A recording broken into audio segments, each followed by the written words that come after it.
আমি কথাগুলো যে আপনাদেরকে কিভাবে বলবো ভাই আমি বুঝতে পারতেছি না।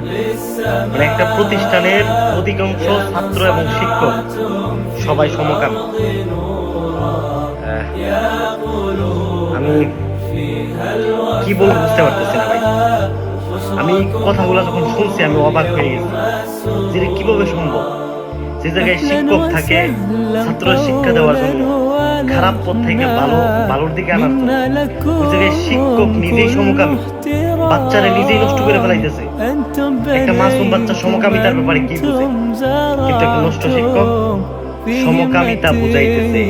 আমি তাকে জিজ্ঞেস করলাম যে আমি এই বিষয়টা কিন্তু আমি নিজে তার সঙ্গে কথা বলছি, তারা জিজ্ঞেস করলাম ভাই আপনি কি আল্লাহরে ভয় করেন না? তো সে বললো কি যে আমার বাচ্চা দেখলে এগুলা করতে মন চায়। আমি জিজ্ঞেস করলাম যে ভাই তাহলে কি বাচ্চারা এগুলা নিয়ে টিচার দেয় না, এগুলা কিছু বলে না?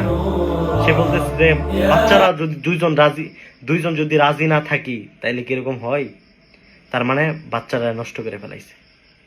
এই বাচ্চাকে কোনোদিন ভালো হইব?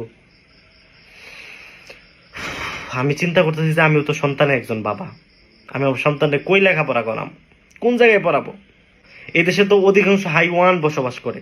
সে বলছে আমি আনুমানিক 100-র উপরে ছেলেদের সঙ্গে সে সমকামিতায় জড়াইছে। এই জন্যই প্রিয় মা, প্রিয় বোন, প্রিয় ভাই, আপনার সন্তানকে খুব খেয়াল করে রাখেন। এই দুনিয়ায় শিক্ষা প্রতিষ্ঠানেও শিক্ষকরাও মানে সন্তানরা ভালো করতে পারে না।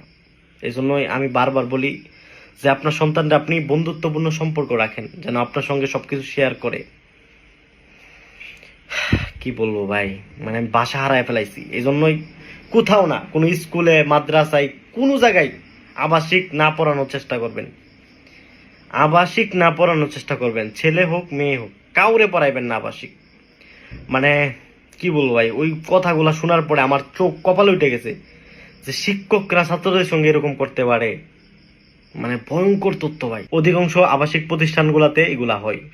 এখন কিছু ফাত্রা আছে যে নিজেদের দিকে টাইনে নিয়ে যাইব, সুতরাং ফাত্রা আমি বন্ধ করেন। আমি কাউরে উদ্দেশ্য করে বলি নাই, আমি জাস্ট আপনাদেরকে সতর্ক করার জন্য বলতেছি। সুতরাং আমাদের সন্তানদের নিরাপত্তা নাই, সন্তানদের নিরাপত্তা নাই।